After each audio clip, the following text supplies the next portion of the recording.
The crowd roared. A sea of faces, all screaming his name. Jackson hit the stage like a man possessed. His voice, raw and powerful, filled the stadium. Guitar riffs cut through the air. The energy was electric. This was his domain. The music pulsed. Jackson fed off the crowd's frenzy. He thrashed his long black hair, his beard shaking with every headbang. Sweat poured down his face, a testament to the raw power of his performance. The crowd chanted his name. He was a god. The last chord echoed. The crowd erupted. Jackson slammed his guitar down, the feedback a final exclamation point. He raised his fist in the air, a triumphant grin spreading across his face. The night was young. The party was just getting started. He stumbled off stage, adrenaline still coursing through his veins. His blood was replaced by Jack Daniels and cheap thrills. He craved the chaos. He craved the oblivion. He craved more. The air backstage was thick with smoke and the smell of sweat. Half-naked groupies draped themselves over anyone with a guitar. Jackson pushed through the throng, a roadie handing him a bottle of whiskey. He took a long swig, the burn a welcome sensation. The music was loud, the bass vibrating through his bones. He spotted a familiar face, a woman with eyes as dark as sin and a smile that promised oblivion. She was his kind of crazy. He wrapped his arm around her waist, pulling her close.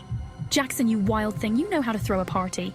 The night blurred into a kaleidoscope of colors, sounds, and sensations. Liquor flowed freely, fueling the debauchery.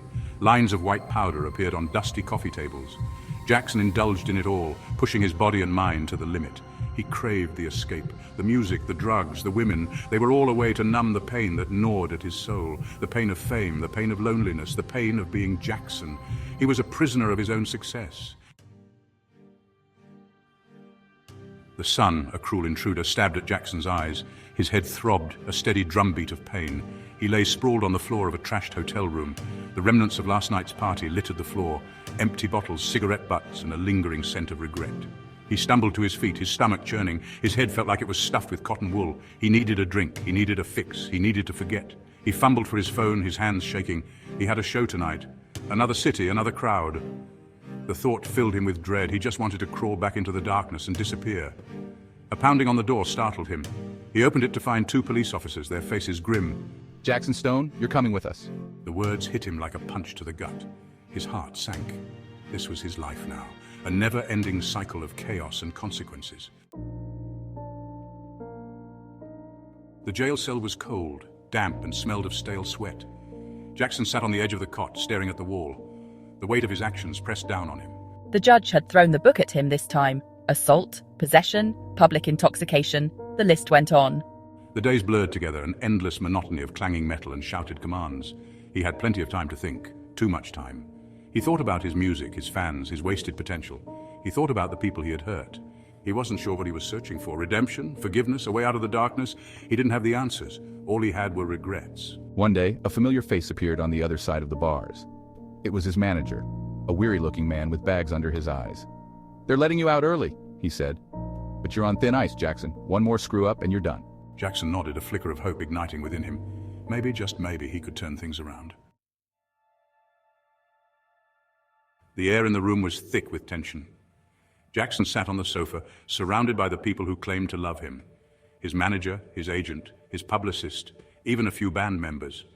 They were all there. Their faces were etched with worry and disappointment. "Jackson," his manager began, his voice heavy with concern, "we're worried about you. You're killing yourself with this lifestyle." The words stung, but Jackson knew they were true. He couldn't remember the last time he had felt truly alive. "We all want to see you succeed, Jackson," his agent added. "But you need to help yourself first. You need to get clean, get healthy, and start making better choices." Jackson listened to their words, their pleas for him to change. A part of him wanted to scream, to tell them to mind their own business. But another part of him, a small, fragile part, yearned for something more. He was tired of the chaos, the pain, the self-destruction. He looked around the room at the faces of the people who cared about him. They were right. He needed to change. He owed it to himself and to them to try. "Okay," he said finally, his voice barely a whisper. "I'll try." The stage lights were blinding. The crowd roared, their voices a deafening wave of sound. Jackson stood in the wings, his heart pounding in his chest. It had been months since his last performance. Months since his stint in rehab. Months since he had last stared into the abyss. He took a deep breath, trying to steady his nerves. This time was different. This time he was sober. This time he was ready. He walked onto the stage, the roar of the crowd washing over him. He was home. He closed his eyes, letting the music flow through him. His voice, raw and powerful, soared through the stadium. He played with a passion and intensity he hadn't felt in years. For a brief moment, everything was right in the world. As the final chord rang out, Jackson felt a sense of peace he had never known before. He had faced his demons and come out stronger on the other side.